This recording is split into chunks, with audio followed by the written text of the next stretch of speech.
Hello friends, তোমরা কেমন আছো? আশা করছি সবাই ভালো আছো।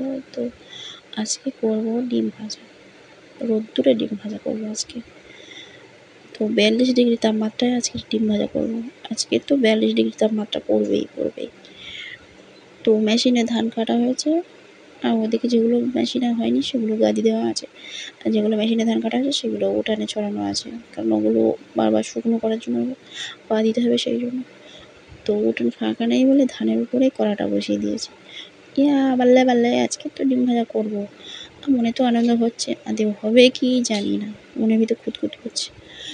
তো কড়াটা গরম হয়েছে কি দেখে আসি, আর সূর্য মামাও উঠে পড়েছে চাই করে। রাতে হয়তো ঘুম হয় না, এদিন করে দিনে এত জ্বালা দেখায় আমাদের উপর। তা দেখি কড়াটা গরম হয়েছে কি।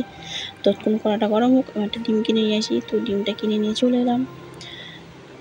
তো ডিমটা ভালো বড় সাইজেরই ডিম। তো দেখি কড়াটা গরম হয়েছে কি, স্নান টান করে তো চলে এসেছি। দেখি হ্যাঁ, গরম হয়েছে, চলবে। তেল দিয়ে যাই কড়াতে, তারপরে একটু পরে এসে ডিমটা দেব। তো এখন বাজে 9:21। স্নান টান করে রেডি হয়ে নিয়েছি। তো চলো গিয়ে কড়াই তেলটা গিয়ে দিয়ে আসি। এত রোদ্দুর, মাথা থেকে ঘুমটা না সরানোই যাচ্ছে না। তো কড়াইতে তেলটা দিয়ে দিয়েছি, অল্প হয়েছে, আর একটু বেশি করে দিয়ে দিই। বেশি তেল খরচা করে বা কী করবো, আদেও হবে কি জানি না, মনের ভিতর খুঁতখুত করছে। হবে তো দেখাই যাক, ট্রাই করে। একটা ডিম নেই, নষ্ট হবে। তো তেলটা গরম হোক, এখন বেজে গেছে 9:06, 10:06। তো তেলটা তো গরম হয়ে গেছে, যাই গিয়ে ডিমটা দিয়ে আসি। আর ডিমটাতে পেঁয়াজ আর কাঁচা লঙ্কা দিইনি, শুধু জাস্ট নুন দিয়েছি একটু। হবে কি জানি না, সেই জন্য করে শুধু নুনটাই দিয়েছি। আর যদি ডিম না হয় তো কাঁচা লঙ্কার পেঁয়াজ দিয়েই বা কী করবো, তো সেই জন্য শুধু ডিমটাই দিয়েছি। তো সব জায়গায় ডিমটা দিয়ে দিলাম, ভালো করে ফেটে নিয়ে ডিমটা দিয়ে দিয়েছি। কড়াটা সোজা হয় না বলে ধানটা নিয়ে পিছনে দিয়ে দিলাম। দেখো এরকম সঙ্গে সঙ্গে দেখবেন একটা বুদ উঠে গেছে, মানে কড়াটা ভালোই গরম হয়েছে। তো মনের ভিতরে খুঁতখুত করছে, দেখে আসি।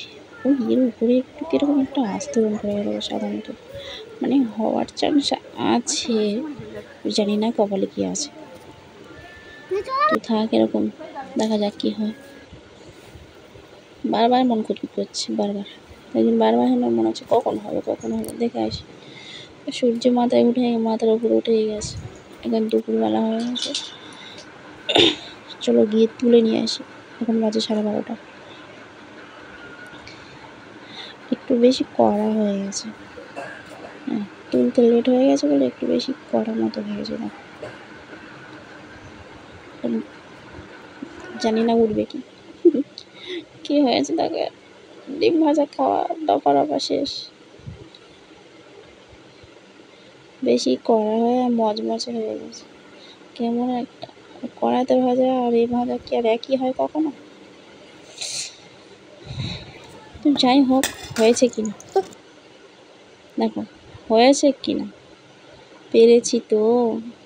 বাল্লে পেরেছি তো। তো চলো একটু খেয়ে ট্রাই করে দেখি। আর একটা কথা, আমি ডিম ভাজা খাই না, ডিম সিদ্ধ খেতে ভালোবাসি, ডিম ভাজা খেতে না।